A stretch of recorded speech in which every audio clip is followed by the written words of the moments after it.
everyone, Rascal here. And Mama, welcome to our channel Paws On Animation and our Paws On Manga segment. Today we're covering the two-part collection editions of A Silent Voice Manga. And it is absolutely fantastic. This collection is the basis for the anime movie, which shows how the manga plays out the story, along with the original concepts, ideas, artwork, and interviews with the author and the movie's director.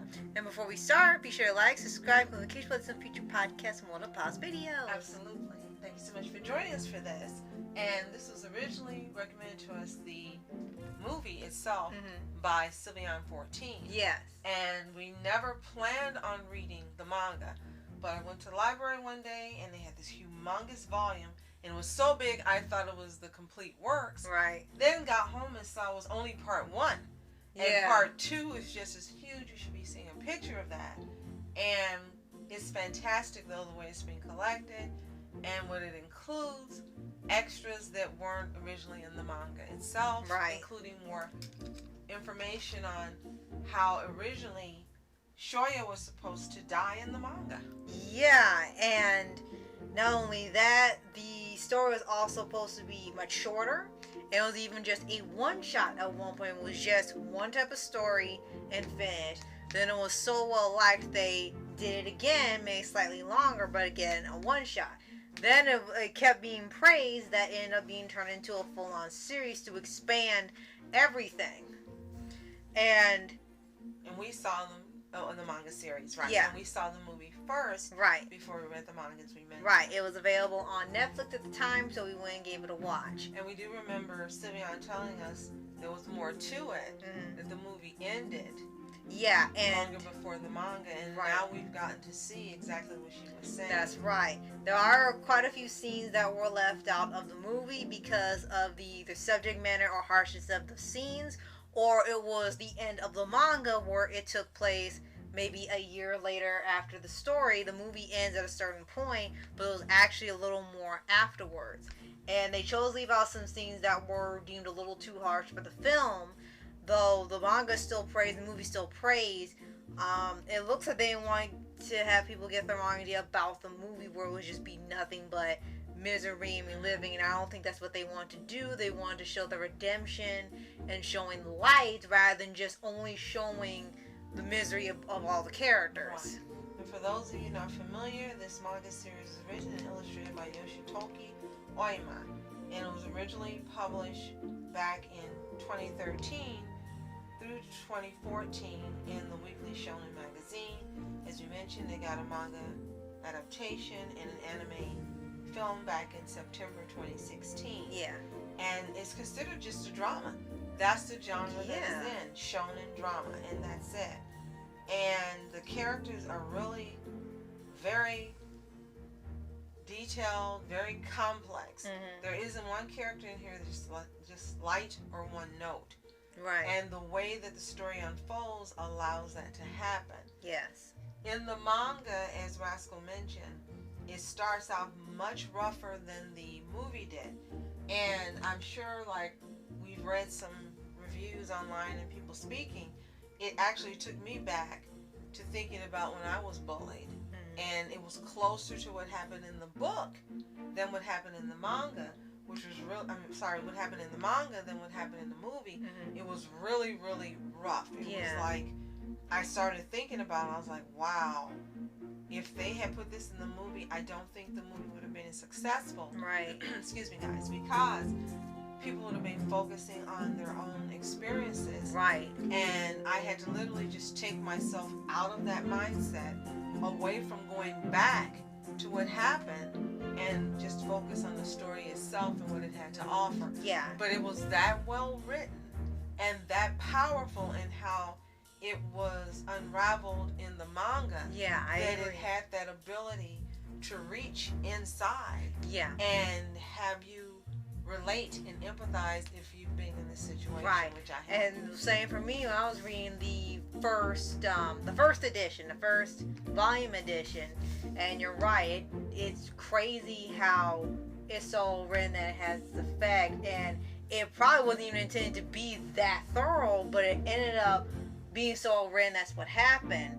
And while everybody's gonna have a different experience reading it, whether they were the ones being bullied, or they were the bully themselves, or they were the friends or the bystanders and stuff. Someone is gonna have some type of relatability with this. And you know, for you had your experiences, I had mine, and it also depends on how everybody also handles seeing this stuff. Like you said, enjoying the story still, and the biggest part about it is the change of the characters, and especially with Shoya, where he regrets really badly what he's done, because really that's not done much anymore. These people regret their actions. They are still the same as they were 10 years ago, 20 years ago. They're exactly the same later, and there's no change, and it's kind of odd. Right. So, right. But I'm saying they don't show that as much now in a lot of shows and things. They just show them being the same their whole lives, but they forget they're people that can change, do want forgiveness, do want redemption, and see when they were wrong. And this is probably one of the strongest examples of it. And I think what's really interesting, two things about the manga. One, we see that usually when you have these circumstances when someone's bullying, sometimes when they're younger, it's because the boy likes the girl. In this instance, we see in the book that Shoya was doing the bullying, but Shoko somehow had fallen for him. Yeah, even with the bullying, and she was doing things to try to protect him from being treated the way she was being treated. And he didn't know this until later. And that's one thing that really comes out in the manga that didn't come out in the movie. How you see all these behind the scene elements that they really just didn't have enough time to probably include in the movie. Right, because it's already 2 hours. And I was just stunned, like, whoa, you know, it was really powerful. And then the second thing is he felt so guilty and so bad about not just that, but other things he'd done, not knowing that he was going to take himself out early in the story. Right. His goal was to take himself out. Yeah. And that was just like, whoa. So again, these are elements that would have made for a really different movie and a really different response from the audience. And they were right for leaving them out. Yeah. Reading the manga, the entire collection, and seeing it and being able to think and being able to just take your time and read it is much better than putting all that in a 90-minute movie. Yeah. The 90-minute or 2 hours. Yeah. So this is one of those few cases where not being one-to-one with the source material was fine. Right. So they put in what they knew would work and would get the message across, and the other extra things they left to the manga, because people can always go and read the manga itself. Heck, even Shoya read A Silent Choice. Yes. Oh, we have to tell you this before we continue. And there should be a picture coming up. In the collection we got from the library, someone was offended by characters having on their underwear and things, and they literally took post-it notes and taped them over the characters who were in the tub or had underwear on, and we could not stop laughing. All the intricate details and lessons and the things this manga is about, and you're worried about someone being in the tub in their undies. Yep, that was oh my god, scandal! I was like, I cannot believe this is what these people were worried about. Right. More than the content of the story, more than the bullying being showed and the concepts of someone taking themselves out and things. They were worried about a girl in a camisole and a girl in the tub and a boy in his underwear. Yeah, that was it. And speaking of which, there also still was quite a bit of humor in here. It still had lighthearted moments, actually a little more in here. They still had lots of comedy. They still had, like we said, some little references and jokes and things. Like we said, Shoya reads A Silent Choice, and it's like, okay, that's actually funny. And some lines were pretty hilarious. And one thing I thought was hilarious was when Shoko's trying to talk to him because she has a speech impediment. She doesn't speak much at all. She just sign languages. So at one point when she was going to meet him, she decided not to do the sign language. She was just going to speak as well as she could. And she had changed her hair and stuff. Mom said, "Oh, that means something." And then when he was about to leave, I ended up unfortunately laughing. I shouldn't have laughed, but it said, "I love Moo," and it's like, he's like, "You what now?" He's like, "Oh, the moon?" And she gets upset. And it's like, "Why would you tell him now you don't understand me?" "Well, good." Like, don't be happy about that. Oh my gosh. And I love the scene. Well, I don't love the scene, but I was shocked by the scene where, what was the name of the girl who liked Shoko? Okay. Not the dark-haired girl who was really just the black-haired jerk. one. Yeah. Oh shoot, forgot her name. I think because of how she acted, it kind of ended up escaping our minds. Yes, you're right, though. She was Shoya's friend. When she, not really, but Sort of. they became friends later. When she and Shoko's mom had a knockdown, drag-out fight in the manga. In the anime, it was just like, "Oh, cat, pull her back, don't touch." She tried to kick her mom's butt, and the mom tried to beat the crap out of her. Like, we can't show that! Oh my gosh, this really happened in the manga. They pulled no punches. Yeah, they're like, "Oh, we can't show that in this movie." No, I didn't love that. I was just stunned to see that it got to that much detail in the manga. Yeah, definitely. And there's just so much in here that wasn't in the movie. And it adds to your enjoyment if you watch the movie first and you've seen the manga second. You're getting to see what was left out. Extra stuff you didn't know. You read interviews with the author and the director of the movie and how the director decided what to take out, what to leave in, how the author ended up making it into a longer story, and amazed on how critically acclaimed the story became, seeing some great artwork, and the one-shots kind of stick with the main premise, nearly one-to-one, just it doesn't go far after he meets up with her again and saying, "Can we be friends?" It kind of stops there for the one-shot. Naoka. Right, Naoka, that's her name? The girl that had a crush on him. Okay. Yueno was her last name. Yeah. Okay. So it's kind of amazing that this story that wasn't meant to be that long or even do that much, it was just meant to say something that was more personal, has really skyrocketed into popularity with people around the world who've either been experiences in one way or another. And it's not often that this happens where people can relate.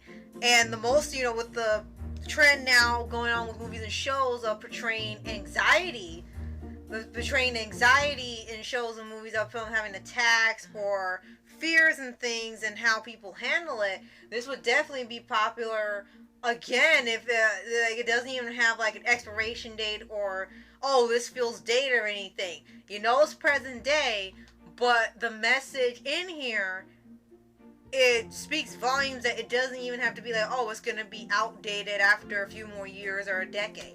Now, there are some people who their trauma has lasted, and they did not have the same impression of the movie as some others that would bully, like myself. Right. And it's okay for them to have that reaction, to feel the way they do. I just want to say that if they don't feel the lesson was well enough, they don't feel she should have forgiven him and so forth. Everyone processes their pain and their experiences in a different way. Became a thing. So that is okay that they had the reaction. Yeah. I personally love the movie, and I love the manga even more because of the rawness of it, because of the details it went into, because we got to see so much we didn't get to see on the movie, including their lives a year after they graduated from high school. Yeah, that was missing. And how they ended up parting ways. We thought that Shoya and Shoko were going to end up being a ship in the book, but it was kind of left like you weren't sure. Right, were it they was friends? ambiguous. They were holding hands? Exactly. It was ambiguous, yeah. Because they said at one point, there was no romance here or there. That people thought it was going to end with the wedding and stuff like you see in other because books. She's in love with him. Right. So I think maybe what they were saying is it was still going to be a little bit before it got to that point, if it didn't already happen, because like you said, what happened, maybe they were just going to have it be more realistic, and like they were getting to that point, but they were still working on things, still trying to communicate, still become better friends before it got to mutual romance. And the manga, as well as the anime itself, but the manga mainly, got quite a few awards. Best Wiki Manga in 2008. It was supported by the Japanese Federation of the Deaf. It was nominated for the 8th Manga Taisho. In 2015, it was announced that it was one of 9 nominees for the 19th annual Tezuka Osamu Cultural Prize, and it went on to win the New Creator Prize. Mm-hmm. As late as 2016, it was announced that it was nominated for the Best U.S. Edition of International Material Asia Award in the 2016 Eisner Awards. Mm-hmm. So there are many people that appreciate the work and what it is and what it offers to any reader who picks it up. So I want to say that if you've just read the manga separately, do yourself a favor. Get the compilation 2 volumes, because there's so much extra content. As you mentioned, interviews not only with the movie's director and the author, but artwork, concept ideas, and again, finding out that Shoya wasn't supposed to make it. He was supposed to die, and that was a stunner, because again, the movie would have been so different if that were done. I'm glad they changed their minds. Right. So if you've read A Silent Voice in any capacity, let us know what you think in the comments below. Do you love it as much as the movie? Do you think that they should have made a second movie to maybe accommodate some of these other elements that were left out? Did you think the movie didn't have enough of the content? Let us know what you think. And if you haven't read it, go to your local library or go on Amazon online. It's available to buy. It is very expensive, so I recommend go to your local library. Yes. And if you haven't already, subscribe for updates and weekly videos, favorite anime series, anime shows, and all things animation. Absolutely. Thank you so much for joining us for this podcast today. We have a few more mangas we're going to be covering, so stay tuned. Hopefully there'll be some of your favorites. We appreciate you so much, and thank you for subscribing. If you need to subscribe back, let us know in the comments below. Yes. Thank you so much for watching. I'm Rask Entertainments. And Mom Entertainment. Have a toontastic day. Peace.